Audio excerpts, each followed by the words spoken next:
bifadlika birahmatika bijai nabika mursalin wa alihi wa sahbihi wa tabi'an bi sanil yamadin wa jami'i barakati jami'in sahabat Rasulullah sahih wa asfi Bapak Ki Ja'far min maradi wa daihi wa sahihna wa isfina jama'ah ukhuwah islamiyah min kulli da'in wa sagha min maradin bi Jibril wa Mikail wa Israfil wa Azra'il wa Jamil wa bi karamati Sayyidina Qadir Jalani Jamil Musallin al-Fatihah. A'udzu billahi syaitanir rajim. Bismillahirrahmanirrahim. Alhamdulillahi rabbil alamin arrahmanir rahim maliki yaumiddin. Iyyaka na'budu wa iyyaka nasta'in. Shiratal ladzina an'amta 'alaihim ghairil maghdubi 'alaihim waladdallin. Amin. Kita terus doakan Ki Ja'far bisa ngajar lagi.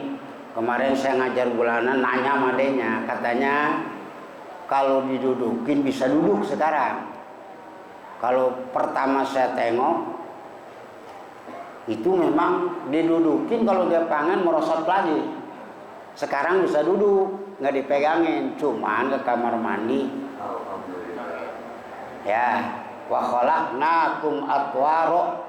Memang manusia mah bertahap diciptakannya juga, penyakitnya juga bertahap. Sebab dulu begitu saja baru tiduran nggak bisa sembuh, ya terus ya. Dan kita doakan juga jamaah kita ngaji sampai kiamat jangan ada yang muntaber satupun. Kita doakan apa? Mundur tanpa berita. Waduh sibuk Pak Ustadz, nggak ada berita begitu. Malas nggak ada, itu namanya muntaber. Kudu sejuta ngaji mah sabar, apa? Jujur dan tawakal kepada Allah. Ngaji nih, sebab ngaji mah Pak susah ya.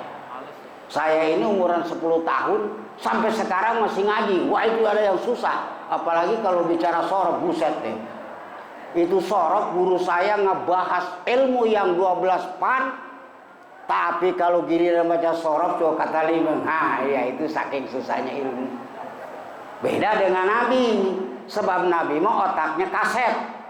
Sekali ngedenger, kalau belum disampaikan nggak lupa.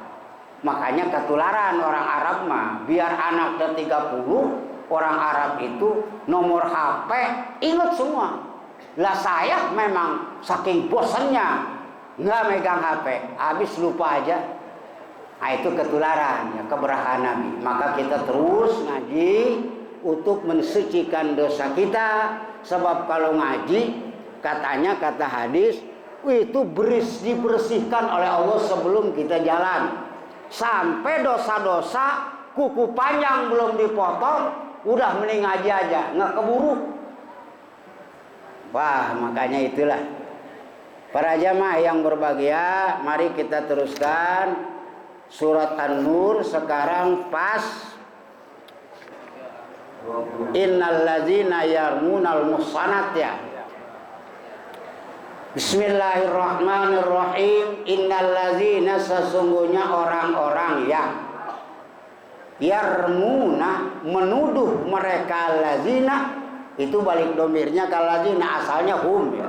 Secara gravitasi nahu itu nyimpan lapan hum. Bizina, dengan berzina, al-muhsanati, akan segala orang yang memelihara agama, al-afaifa, al-ghafilati, yang tidak keingatan dari segala keburukan.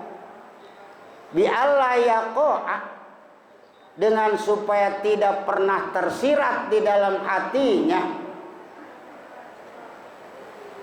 wafilat fa'luha, boleh ya fi'luha, boleh fi'luha, boleh fa'luha, yang penting ngikutin bacaan Quran. Ada fi'lullah, ada fa'lullah. Maknanya sama. Apa? Mengerjakan fahisah. Yang beriman semua. Ayat ini menerangkan bagaimana dosa-dosa orang yang menuduh zina kepada orang yang muhsanah. Nih, sesungguhnya orang-orang yang sudah tuduh berzina kepada orang yang menjaga diri, boro-boro berzina, bergaul juga jarang. Sebab perempuan mah zaman Nabi nggak boleh keluar, kurang bagus. Makanya dalam hadis tangkiul kaul, sholat sunnah perempuan itu lebih utama di rumah daripada berjamaah. Apalagi datang ke masjid suka kudap-kidap. Nah, ini kurang terjaga sebenarnya. Makanya sahabat Umar dulu, bagaimana nih? Kok sekarang perempuan tarawih ngumpet dia di jalan. Artinya begitu istrinya liwat diciumin mah jerit-jerit. Begitu malam keduanya, "Neng, kok nggak tarawih?" Wih, takut kata dia. Kenapa? Semalam ada preman, padahal dia sendiri. Menjaga, sebab orang Mekah haram hukumnya perempuan tidak diiringi dengan suaminya umroh ke Tan'im. Padahal dekat, Pak. Tan'im itu cuma 7 kilo. Itu nggak boleh. Artinya perempuan mah memang ternyata sebenarnya kudu di rumah aja yang bagus. Bagaimana kalau kebutuhan ilmu, makanya suaminya. Nah, apaib yang dituduh zina adalah gofilat, orang-orang yang hatinya belum pernah terpikirkan melakukan kejahatan berzina, boro-boro berzina.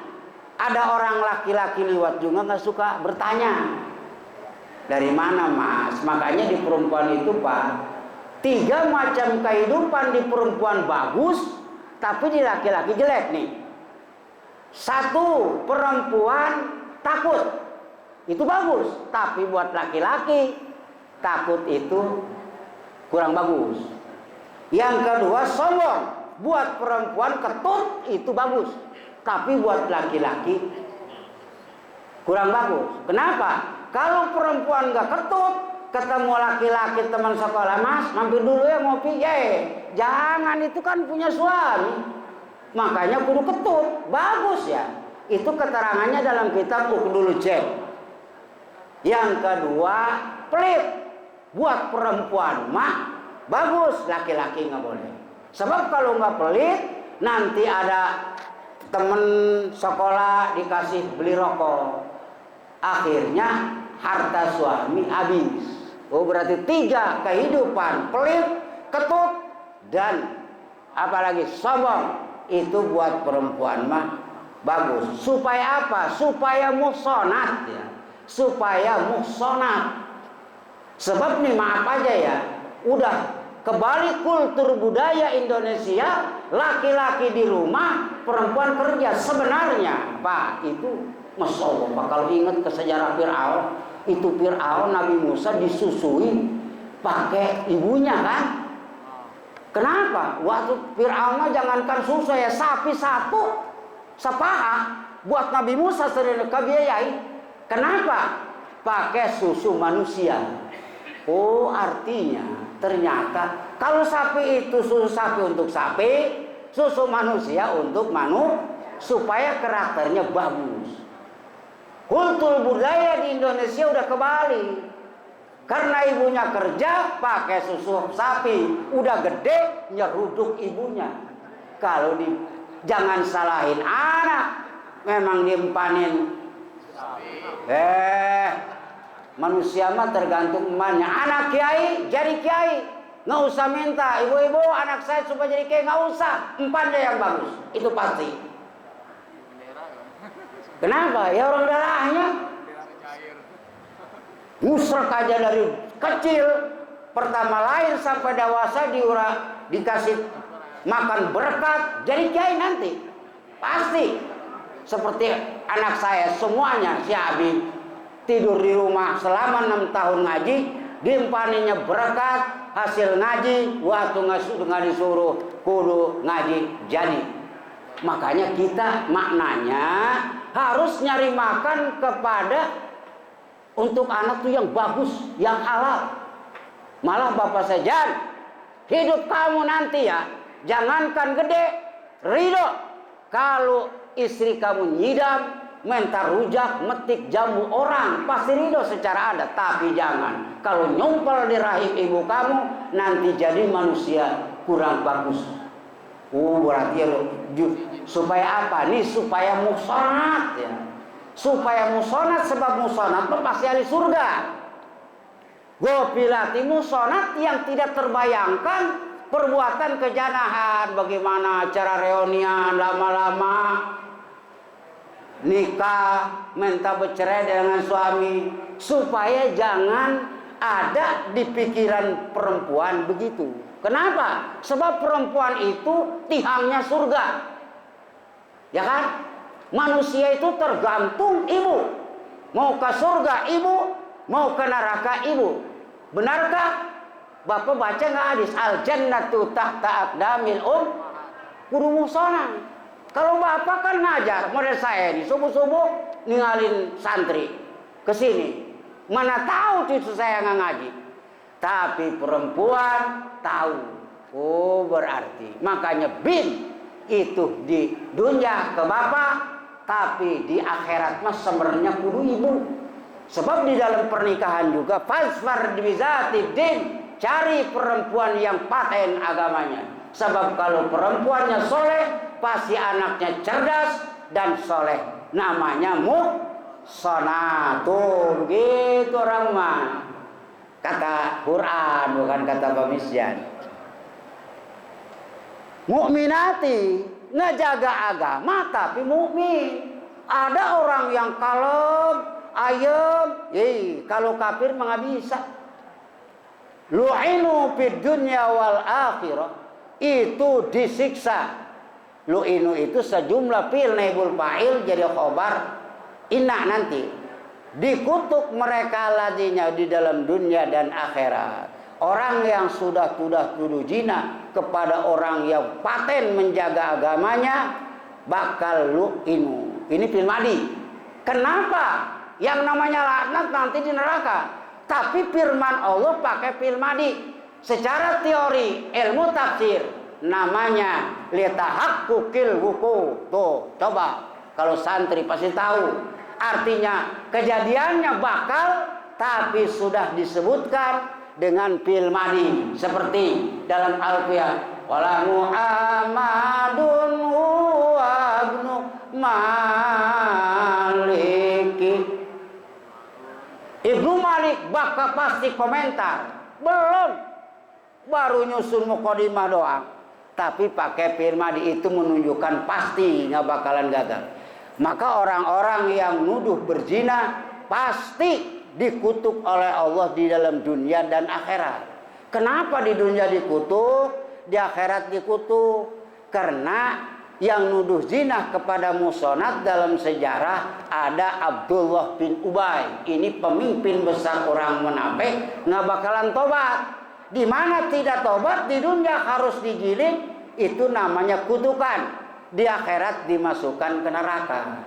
Sebab ada yang nuduh zina kepada Aisyah termasuk Abdullah bin Ubay, dikutuk pasti oleh Allah karena di dunia nggak bakalan jadi orang mukmin, sebab dia mah kafir.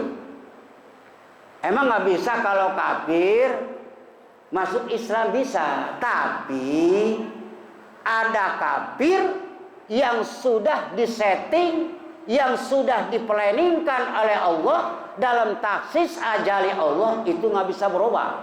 Ya, taksis iradat Allah itu artinya begini.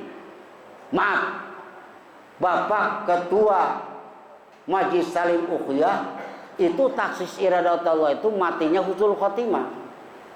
Cirinya ngurus majlis taklim dan lain sebagainya, itu supaya menyesuaikan membuktikan taksis irada Allah, program Allah al-azali dengan kenyataan. Sebab kalau taksis iradat Allah memang harus kafir, Abu Jahal dan Abu Lahab biar dikutak-kutik oleh Nabi nggak pernah berubah. Makanya Nabi dipesan, Muhammad, falatat ma fi imanihim. Jangan kamu ambisi punya harapan orang kafir Abu Jahal dan Abu Lahab pengen beriman, sebab imannya nggak dibikin oleh Allah. Imannya nggak dibikin, nggak ada ya, nggak ada dari sononya dalam program Allah al-azali. Sebab kudu akur antara kodo dan kodar. Makanya kata ulama, al-kodo wal kodar yajriyani. Program Allah al-azali dengan kenyataan itu sama. Kalau dari azinya huruf E, maka begitu dipencet huruf E, apa iloh, ini di kertas ada huruf O, nggak bakalan, tetap E. Itu makanya kita harus takut Pak kalau ingat kayak begini ya. Kita ingat apa kita ditaksir, makanya kan ada. Contohnya begitu, Bal'am bin Ba'ur, Ki Qarun. Wah itu nggak ada saingannya di Indonesia. Nggak ada lettingannya ilmu Ki Qarun. Mana ada ke Indonesia sepinter kekayanya bisa bikin emas hanya Ki Qarun. Saudara misalnya Musa, makanya disebut dalam ilmu tarikh karena a'lama Bani Israel, bahwa Qarun termasuk manusia yang paling pintar di Bani Israel. Kenapa? Karena Nabi Ki Qarun belajar dari Nabi Musa Taurat, manggil guru privat 2, Ki Kalib dan dikasih dipanggil 100%. Cuman kebablasan. Kenapa?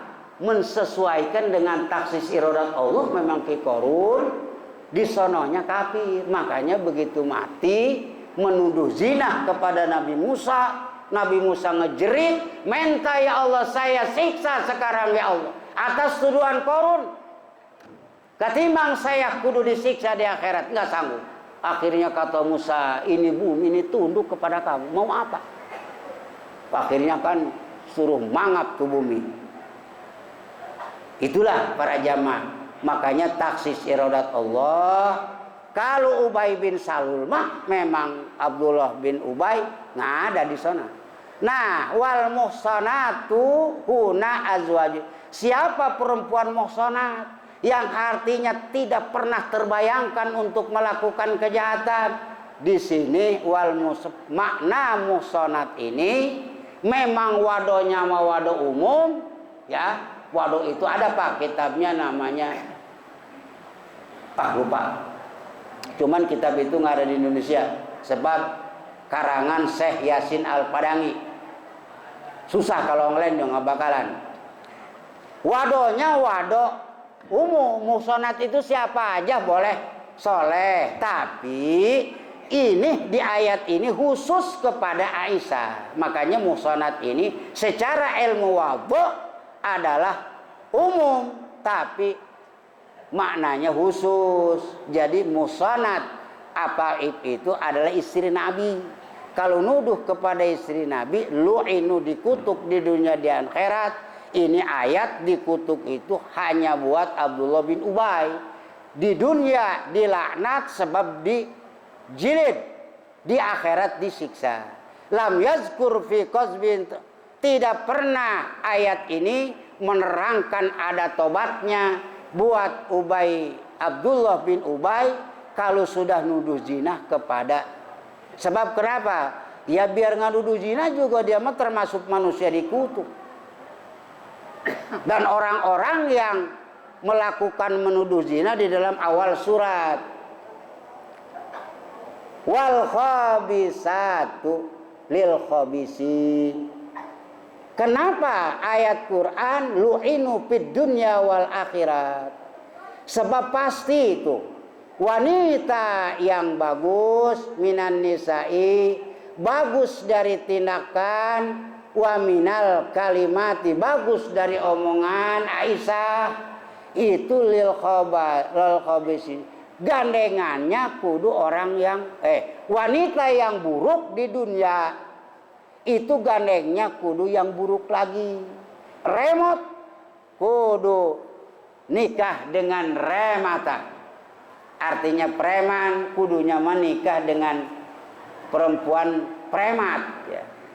Kudu begitu. Sebab Aisyah dijaga dari khabisat, sebab Aisyah mah thayyibat.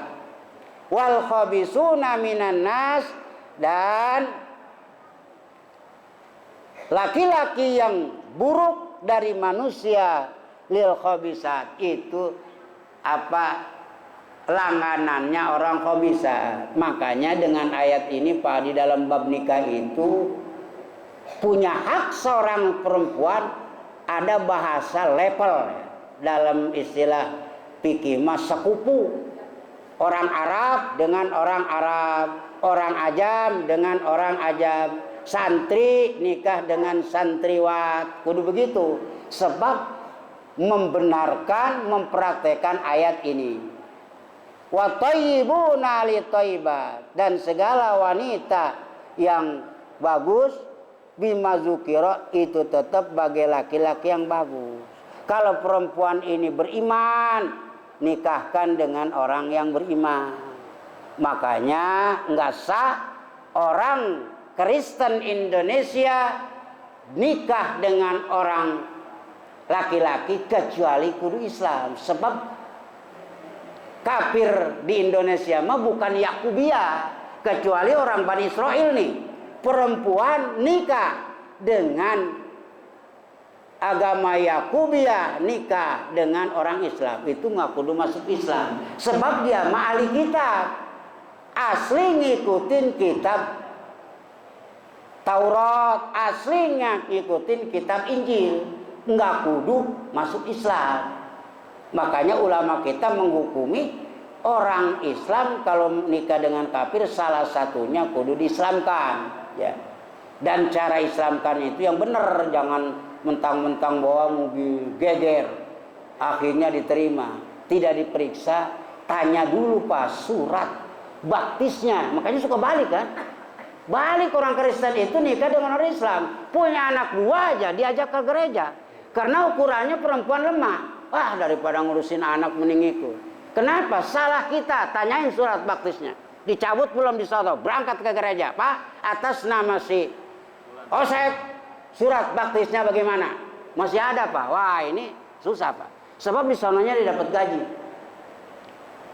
Nah, orang kita kadang-kadang nggak pernah mikir begitu, nggak pernah. Jadi nikahin dengan cukup syahadat. Orang kawannya juga nggak suka nanya. Coba tanya surat baptisnya. Makanya banyak murid saya sendiri tetangga. Wah, tuh udah punya anak, mau balik lagi. Mending kalau kaya. Rata-rata orang Kristen yang nikah dengan orang Islam itu malarat rata-rata. Kenapa? Kalau orang Kristen punya harta, waktu nyari emang ada di Kristen perempuan yang bidadarinya? Ada, karena perempuan kita murah, kadang-kadang salah-salah nggak kudu ngeluarkan mas kawin, yang penting digerebek. Nah, ini orang kita suka kecolongan. Coba Pak, tanyain surat baptisnya nanti lengkap. Sebab kalau tanyain baptis dia nggak bakalan balik lagi. Waduh, gua balik lagi di sono nggak, udah dihapus gajinya. Ah, ulaika, jadi mimma dzukira laiki bil khabis minhu. Artinya dari orang yang sudah disebut nyatanya layak. Kalau orang yang buruk nikahkan dengan orang yang buruk. Wa thayyibu. Cuman level ini memang bukan untuk sah nikah, cuman ini hak pengantin ya. Kalau perempuan nggak sanggup Pak. Sebab bebannya berat Pak, seperti orang Sunda dengan Ambon. Nanti di rumah tangga ada keder. Orang Ambon udah biasa segitu, nikah orang Bandung. Orang Bandung kalau marah sama suaminya, kaitin masih gitu. Coba orang Ambon, buader kayak orang mau ngeluarin kampak. Ah, ini disitulah. Di dalam babun nikah ada hukum level.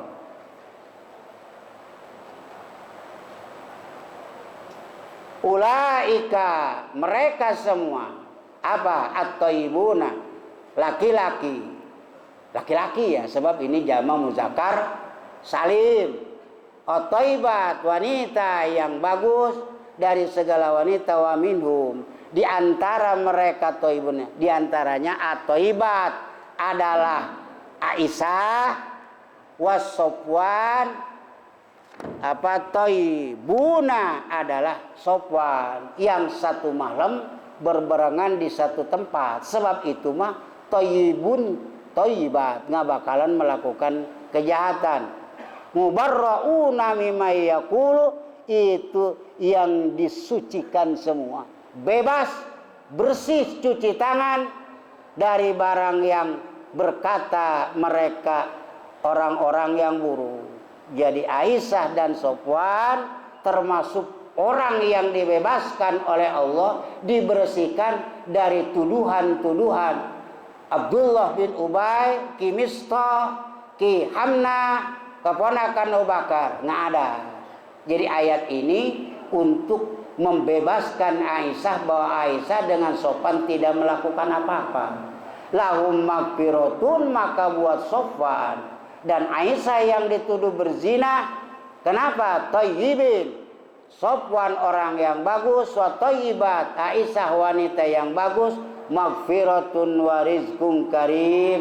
Maka kedua wanita dan laki-laki Sofwan dan Aisyah adalah orang yang bakal mendapatkan ampunan dari Allah. Kenapa? Sebab mubarraun, memang gak berzina Nabi Isa. Wa rizqun karim, di mana ampunan Allah kesonohnya pasti ke surga. Sebab surga ini Pak, nggak usah sombong, kudu magfiratun ya dulu. Jangan kita jadi ahli surga tapi nggak ada magfirah Allah.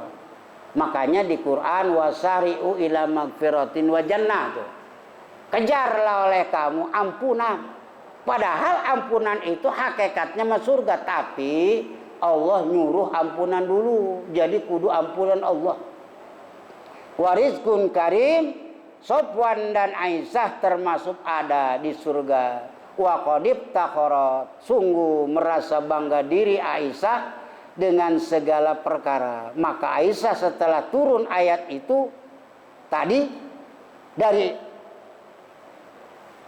al-khabisatu lil khabisin at-thayyibuna lit thayyibat sampai warizkun karim, Aisyah merasa bangga dengan ngedengar ayat Quran. Bu, berarti Aisyah ini adalah wanita yang soleh. Tuh, minha anna khuliqat thayyibatan.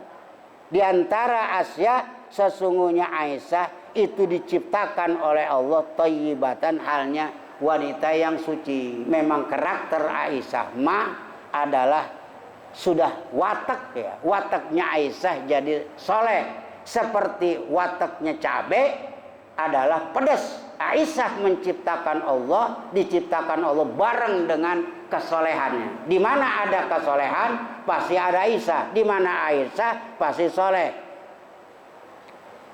Maka wau'idat, Aisyah dijanjikan oleh Allah dengan kalimat magfiratun wa rizqun karim. Dijanjikan Aisyah akan ampunan Allah, lahum magfiratun. Udah datang belum? Sampai di situ Pak ya. Mudah-mudahan kita dapat ilmu manfaat. Assalamualaikum warahmatullahi wabarakatuh.